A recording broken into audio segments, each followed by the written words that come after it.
Welcome to the People Leaders Podcast, the audio resource for managers and business leaders creating high-performing teams.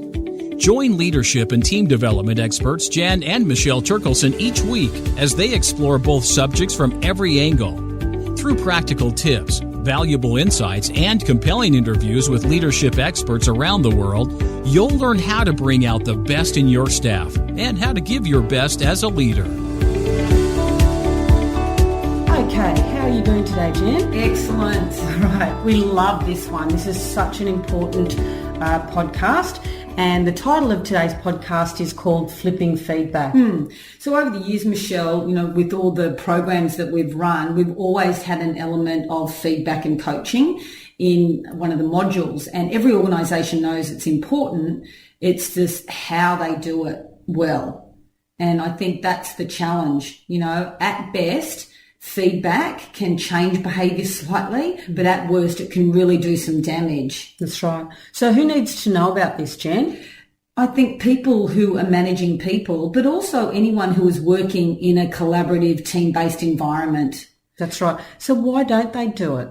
Well, I think they don't do it because... Or do it well, let's say. I think they don't do it well. It's because... it is challenging to give constructive feedback in a way that doesn't set up something that, feels uncomfortable for someone, and it is so important.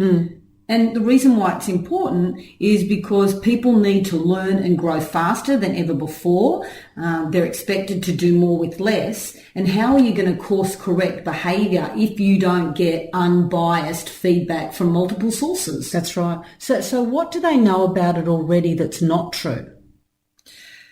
I suppose that managers, they're the ones that have to provide the feedback. Yeah. There is this implicit assumption, isn't there, that as a manager, I know feedback is good and everybody assumes, yes, feedback is really good and I am the one that needs to provide it.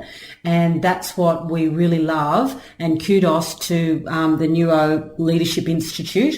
We were listening to a webinar of theirs and it was for us, it was like, yes, we've been telling people about this for years, but now the research and the data is backing this up, is that, it doesn't have to be driven by the manager, the person providing the feedback. And this is where the flipping feedback on its head comes from, is that when it is driven by the person asking for the feedback, that's when you get true engagement. That's when you get the opportunity to really make those changes in performance. Yeah. So there are some assumptions about feedback, isn't there, Michelle? True, like we think that people are going to hate the feedback and then hate us because we're, like killing the messenger. That's right. Actually, though, we don't like it when somebody provides us unsolicited feedback. So we are hardwired to receive feedback and to do something with it. I mean, look at athletes. That we know that that's how you improve performance. However, when it becomes unsolicited and someone says, "Oh, I'd like to give you some feedback," all of a sudden the barriers go up. Yeah, that's right. Yeah. So when it comes unsolicited, that's what we don't like. Yeah, and we think that the next assumption is that we think that being on the receiving end of feedback is going to feel bad and that we'll be criticised. However, when we give feedback, we tend to focus on what not to do rather than what we want more of. I know, and that's the other thing. We're sort of hardwired to focus on the negative or what's not quite right, as opposed to stepping back and saying, so what do I want it to look like? It's just such a more positive view of the world as well, actually. And it's less threatening. It is less threatening. However, there are going to be times that you do need to course correct as well. That's right. And as a manager, you are going to have to step in when it's not appropriate behaviour.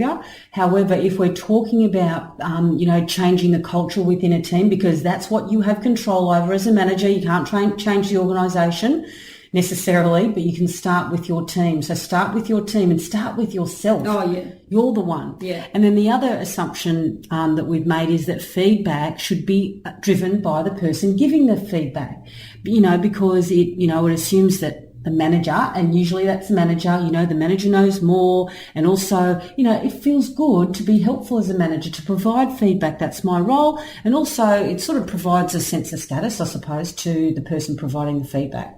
And we know about status, and sometimes that's a threat behaviour or a threat response. When someone of status is giving us feedback, it actually lights up the same neuro pathways as when you feel threatened. That's so right. that sometimes, that's why feedback doesn't work. So the new approach is stop giving feedback.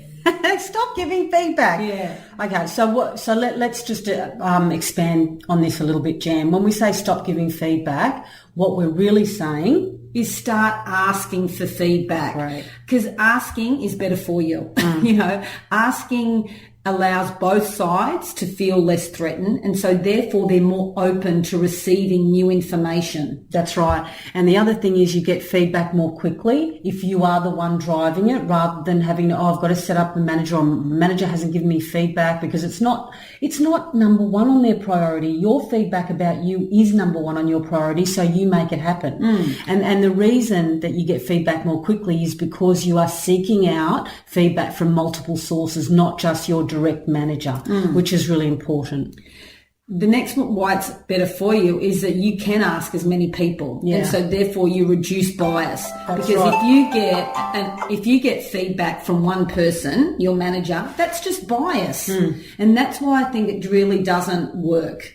So the next why asking is better is you can get specific feedback that you need. That's right. And few managers, when we're talking about this, say, in my team one-on-one sessions with my team members, I say, can you give me some feedback? And their team members say, I don't know. And the reason being is when, you unpack this, it's because it's such a broad question.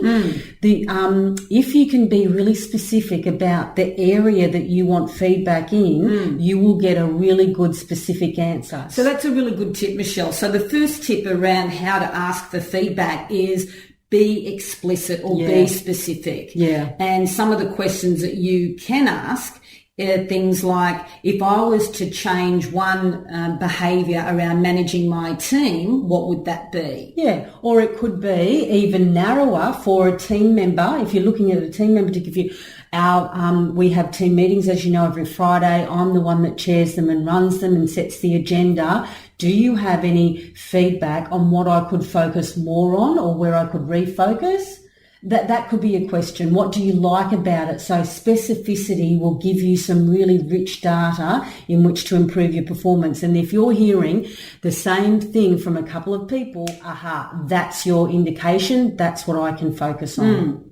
So some other questions that we can share. If you were to give me one piece of advice around how I could better produce these reports or increase the quality in some way, what would that look like? Very good. Another question you could ask is, who should I be working more closely with? In the business or in a particular area? Or in my team, who should I be working more closely with? You think, I don't know. And I say, why? That would improve my performance in X, Y, or Z area, because it might be a different person depending on the area that you're focusing on. And so I think that is almost like the overarching issue is be really clear about what you want feedback on. That's right.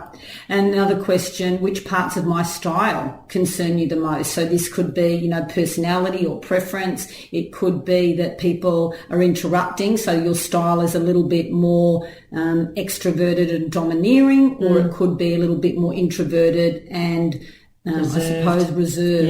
Yeah.